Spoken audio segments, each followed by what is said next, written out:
Hello all, I am PW Angde working as an assistant professor at Sanjivani College of Engineering, Kopargaon in Mechanical Engineering Department. So today we will discuss about unit number 3, multi-pressure refrigeration system. Now what is the content of unit?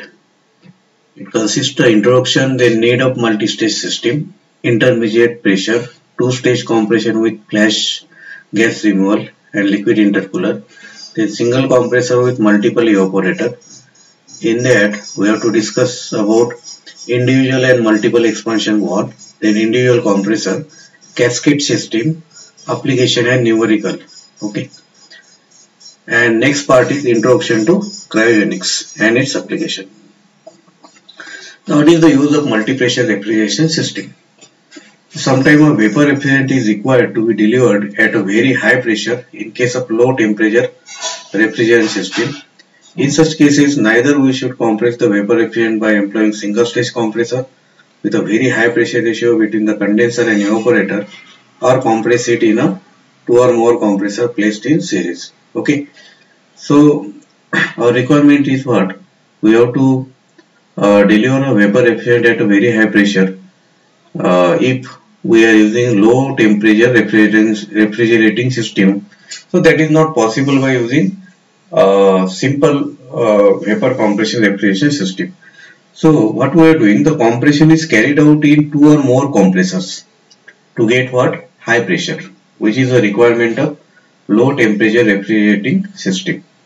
And this compression, when it is carried out in a 2 or more compressor, is known as compounding or multi-stage compression. So in a vapor compression refrigeration system, the major operating cost is the energy input to the system in the form of mechanical work. And COP can be increased by increasing refrigerating effect or decreasing compressor work. So in a vapor compression system, compressor work is greatly reduced if the refrigerant is compressed very close to saturated vapor line. Means what? At the end of compression, the state of vapor should be dry, or it should be near dry saturated vapor line. So this can be achieved by compressing the refrigerant in more stages with intermediate intercooling. The refrigerant effect can be increased by maintaining the condition of the refrigerant in more liquid state at the entrance of the evaporator. Because evaporation is possible if there is a liquid state, complete liquid state before the refrigerant enters to the evaporator. And this can be achieved by expanding the refrigerant very close to the saturated liquid line. Now what are the advantages of compounding or multi-stage compression? The work done per kg of refrigerant is reduced, number 1, in compound compression with intercooler as compared to single stage compression for the same delivery pressure. So if you are going for intercooler, work done is reduced. Next one is it improves the volumetric efficiency for the given pressure ratio. Next is the size of two cylinder, that is HP and LP, may be adjusted to suit volume and pressure of refrigerant. And last one is it gives more uniform torque and hence a smaller size flywheel is required. Now there are different types of compound vapor compression cycle. So first one is compound vapor compression cycle with intercooler. Okay. So here you see the liquid intercooler is there. Okay. So it is a two-stage compression with liquid intercooler. Now what it consists? First is here you see 1 to 2 process is compression. Okay. Now after compression it enters in a liquid intercooler. Okay. And after liquid intercooler it is supplied to high pressure compressor. So we are using here 2 compressors. Okay. That's why it is known as multi-stage compression. Okay. Now here you see process 1 to 2 compression. Okay. So process 1 to 2 is compression of vapor refrigerant which is coming from evaporator. Then next is 2 to 3. So before it is supplied to high pressure compression, where intercooling, by using intercooling we are cooling it. So 2 to 3 is what? It is a cooling process. From 2 to 3 we are cooling in a liquid intercooler. Okay. Then 3 to 4 is again compression. So 3 to 4 is compression. Okay. By cooling the refrigerant which is coming from low pressure compressor, you are getting dry saturated state 3. Okay. Now 3 to 4 is again compression, and then there will be 4 to 5 is condensation. Then 5 to 6 is what? Expansion. Okay. And 6 to 1 is again evaporation. This is what? Two-stage compression with liquid intercooler. Okay. Now how to show the cycle on pH chart. So first of all, draw a horizontal pressure line which represents evaporator pressure, which intersect the saturated vapor line at 1. Here you see 1. Okay. At this point, saturated vapor is supplied to low pressure compressor. The enthalpy is H1 and entropy is SV1. We indicate what? Vapor. Okay. Then next, the curve 1 to 2 represent isentropic compression. To get the point 2, draw a line from point 1 along the constant entropy line with entropy equal to SV1. Let enthalpy is H2. Okay. So by taking reference of any nearby entropy line, where we can draw what? 1 to 2 process. Now the superheated vapor refrigerant leaving the low pressure compressor at point 2 is cooled and desuperheated at constant pressure P2 equal to P3. Okay. So here at constant pressure P2 equal to P3, you can compress it, you can cool it.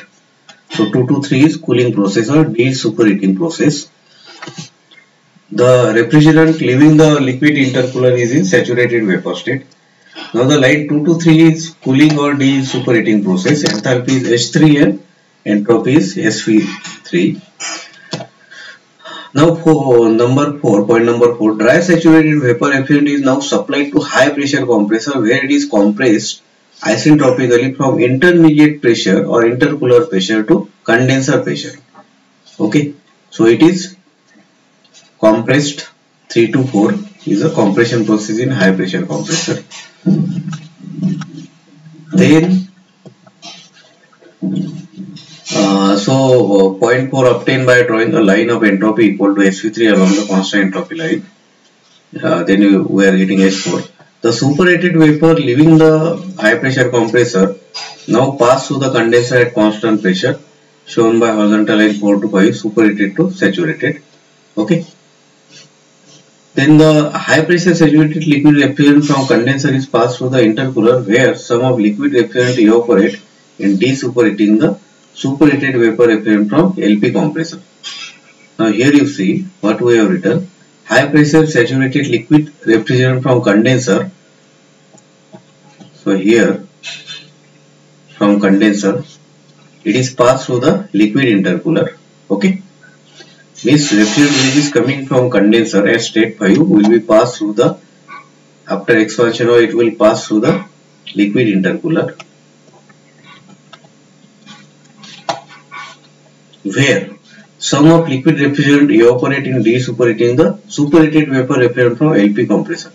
This superheated vapor refrigerant is coming from LP compressor. Okay. And liquid refrigerant is coming from expansion valve. So there will be a heat exchange over here. Okay.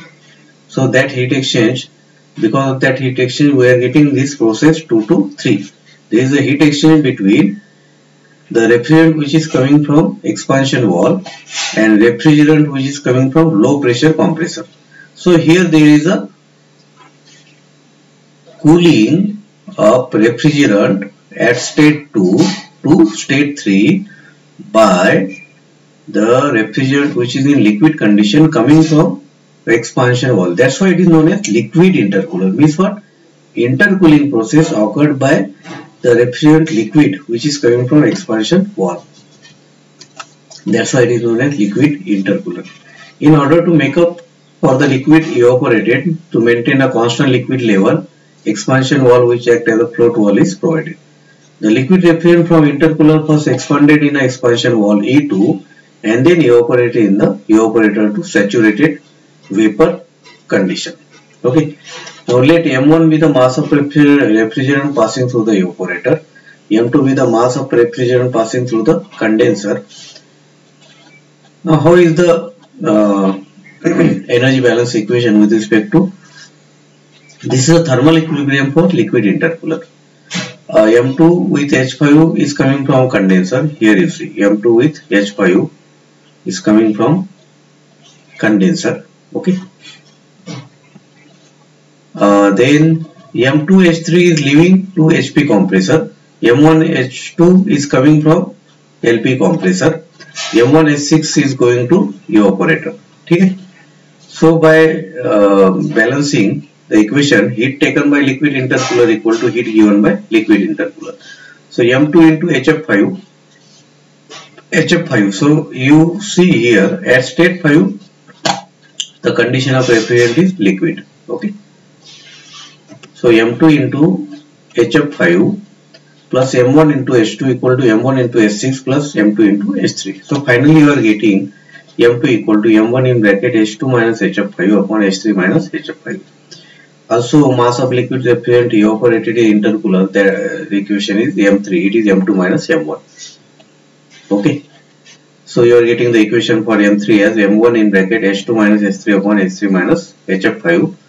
Now refrigerating effect is what? It is related to M1 in bracket H1 minus HF5. So H1 minus HF5. H1 minus HF5. Okay.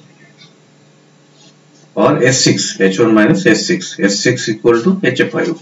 Okay. So finally we are getting work as, this is very important, total work done in both compressors, that is work done in HP compressor.